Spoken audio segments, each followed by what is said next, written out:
It just seems strange, though, Steve, that our skin has become so thick that 38 people can be hit and injured in attacks over the course of a weekend.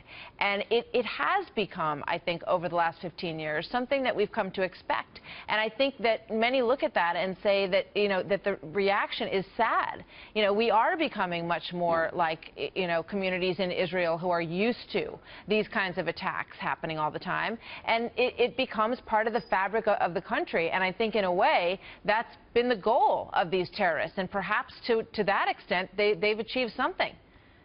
Well, I certainly hope not. And I think maybe another contributing factor is that you've had, from the president on down, senior officials who have downplayed the overall threat. I mean, the president of the United States said in his interview with Jeffrey Goldberg of The New Yorker that basically the threat isn't that bad. It's just that this appears on the news so much. If it bleeds, it leads. And you've seen consistently, whether you're talking about the original airplane bomber who was called an isolated extremist, whether you're talking about the attempted attack in New York City, where the Pakistani American was described as a lone terrorist, and then later they had to double back on that. You've seen an intentional, I think, effort to downplay the threat, particularly as it relates to attacks or attempted attacks with international ties or potentially connected to known terrorist groups.